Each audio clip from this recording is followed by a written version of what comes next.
Today, I'm at Antelope Island, and we've stopped here along the causeway. It's just the road that heads out to Antelope Island here on the Great Salt Lake. So far, we've seen a lot of American avocets, which is a really beautiful bird.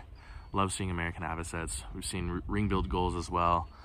We've been hearing just a ton of American pipits around here, just an absolute ton. So they must be moving through right now, but let's see what birds we can find. So far, there's just been absolutely massive pockets of American avocet out here. So we're gonna see if we can pick through stuff. It's pretty far out there. I don't know if we'll be able to identify everything. We also saw sandpiper species. We got to figure out what that was. So there's a little bit of work extra work we got to do here.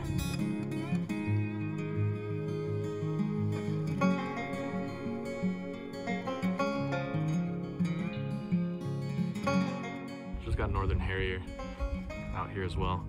It's really hard. There's also a lot of people hunting out here, which is weird because I guess they must be just outside of the state park. So might be why there's no ducks out here. It's hard to identify stuff out here without a scope. Everything's out there so far, so we're getting what we can see, and anything else we're just gonna mark as, you know, duck species or shorebird species, etc. Among all of the avocets, I was able to pick out one northern shoveler.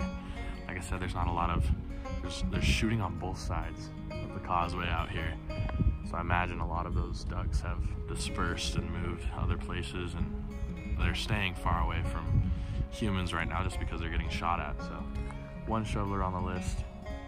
Yeah, let's keep going into Antelope Island State Park and see what else we can find. All right, we picked up some white-faced ibis as well as American coot way out in the distance. So there's a couple more species here on the causeway up to Antelope State Park. We're up here at the visitor center now, and I just got my lifer horned lark, which is a long time coming. I know they've been around and I just haven't been in the right spots to see them, but got really good shots of that. Really happy to have that bird on my list. We also were able to see a lot of American bison up here. I'm sure there'll be footage of them throughout the day as we move along. I was also able to get really good shots of a dark-eyed junco posted up on a rock, which I like juncos. They're really cool, really pretty birds. And also really good shots from inside the visitor center. They have a little bird seed station, and I got shots of a white-crowned sparrow as well. So we'll keep moving on and see what we can see. Antelope Island was originally home to the Fremont people and the Ute people until the late 1840s. It was named Antelope Island by John C. Fremont, an explorer, for the meat that they acquired there historically. For years it was used as a ranch for cattle and then a breeding area for hundreds of horses. In 1893, 4 mountain sheep, some deer, and pheasants were introduced to the island. In the same year, 12 American bison were also brought to the island. In 1894, 10 elk were brought to the island, but were later killed off by vandals. By 1911, the herd of American bison had grown to 100 and were one of the largest herds in the United States. It was referred to as an island because when the water level was high, it was impossible to reach without a boat. In 1983, the causeway, or the road that leads out to the island, flooded and the park was forced to close. In 1993, the park was officially open to the public after the causeway was rebuilt. Pronghorn antelope were reintroduced to the island, along with 23 bighorn sheep. In 2003, another 99 pronghorn antelope were reintroduced to the island to increase the herd size. If you take a trip to Antelope Island today, you can find large amounts of American bison, mule deer, bighorn sheep, pronghorn antelope, and a variety of bird species. However, the Great Salt Lake is drying up. This could have devastating effects. Not only would 2.5 million people's lungs be exposed to mercury, arsenic, and selenium that is found within the soil, but birds also rely heavily on the Great Salt Lake for essential brine flies that breed there, and as a crucial migratory path. Work needs to be done to save the lake not only for the people in the surrounding area, but also for the many species that call this place home. Alright, up here at this point, I believe it's called Buffalo Point, just got my lifer chucker which is a non-native species introduced to the United States.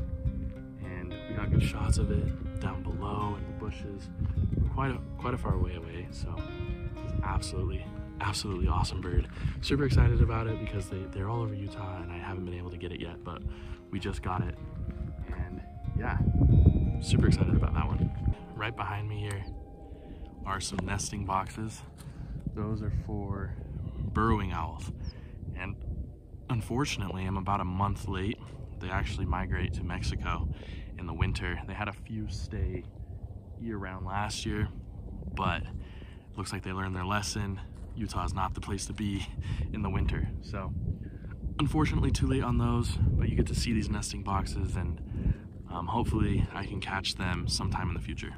Just heard a great horned owl here on Antelope Island. Owls are really sensitive birds, so I'm not gonna go poking around and looking for it. Hearing it's good enough for me, so that's a really cool one as well.